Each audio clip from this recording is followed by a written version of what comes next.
Чест ми е што сум денеска овдека, меѓутоа не и задоволство. Не може да биде задоволство да присуствуваш на ваков настан. Наместо сега тука да бевме собрани за некоја соработка со Украинската амбасада како две земји членки на Европската унија, ние држиме конференција за година дена од почетокот на неиспровоцираната целосна воена агресија на Русија врз Украина. Како што рече колегата Штраф, не е година дена од војната. Војната започна многу одавна. Ние тоа го знаеме, го следевме, како што за жал знаевме дека ќе се случи тој ден на таа целосна агресија. И веќе една година како трае таа тогаш најавена 72 часовна руска специјална операција во Украина.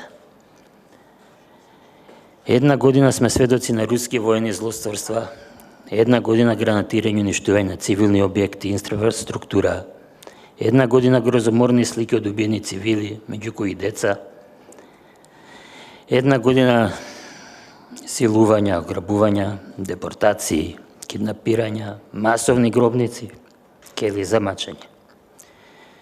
Но и една година херојски отпор на украинците. За тој злогласен 24 февруари 2022 година. Како што напоменав и преска, иако според сите релевантни извештаи кои ги пренесував тогаш дека пред почетокот на агресијата, дека нападот беше сосема извесен, дури точниот датум, ден-два беше, или некој саат беше погоден, сепак една мала трошка надеж лежа во мене дека можеби сето тоа ќе се избегне. Дека до такво нешто нема да се случи. Во 21. век една држава да нападне друга суверена држава, независна држава, си викав, ма дајте луѓе, ви се молам, па зарем е тоа можно? И за жал излезе дека е можно. Меѓутоа, кога за сосед ја имате Путиновата Русија, веќе се е јасно. И тоа рано утро на 24 февруари. Тоа беше еден шок.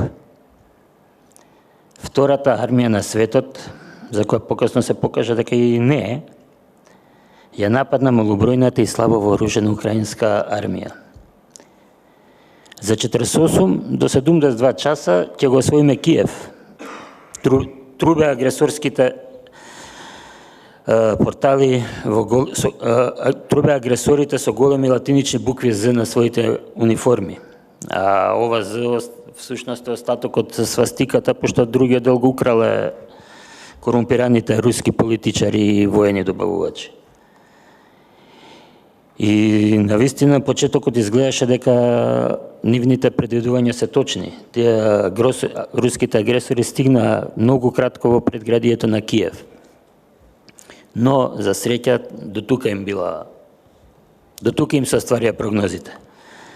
Од тогаш наваму украинците презеда офанзива најпрво во Киев, а потоа и во целата окупирана територија на Украина, каде што еви ден денес се водат жестоки борби, меѓутоа успеава да го оттурнат непријателот. Јас, пошто бидејќи имав достап до повеќе информации и за повеќето од нив како што изведував, тогаш како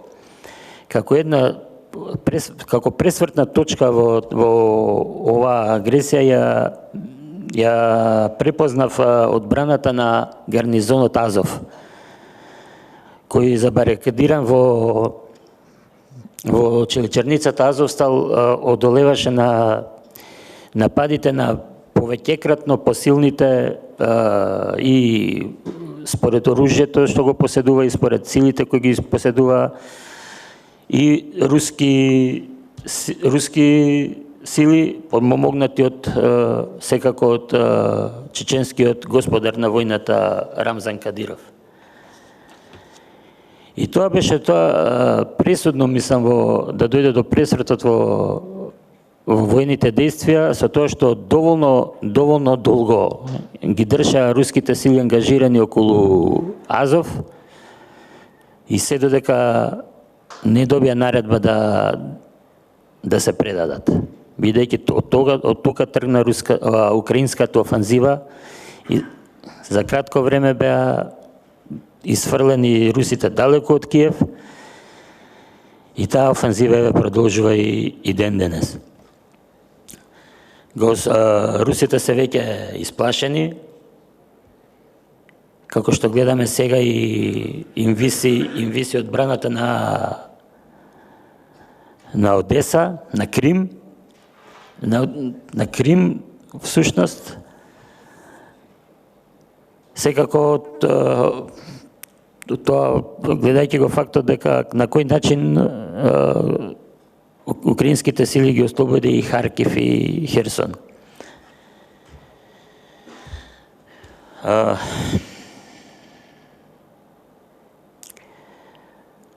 Оно што мене лично особено ме погоди, освен агресијата, руската агресија врз Украина, беше и нешто што се случуваше кај нас, и ден денес се случува. Тоа е ликувањето на туѓата несреќа, на човечките и материјалните жртви што се случува во Украина. Кај овдешните путинољупци, русофили, како и да ги кажеме. Дури истите ти бараат и братот Путин да употреби нуклеарно оружје, несвесни дека и тие ќе настрадаат во една таква акција. И не можам да ги заборавам кога на објавените информации, вести и фотографии од руските војни злосрца во Украина, од сликите на деца, настрадани деца, става хехенца. Значи тоа. И исто така да напоменам, особено што кај делот од тие рашисти препознав и мои пријатели, или барем, како да ги наречам, не знам, Facebook пријатели, кои веќе тоа не се.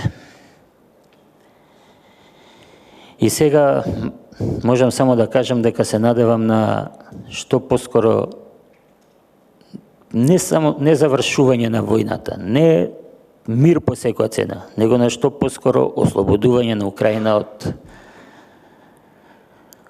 од рускиот окупатор, и посакувам секако да дојде тоа што побрзо и да можам да седнам, да си отворам визер и да си земам карта до Киев или до Одеса. Толку од мене. Слава Украина!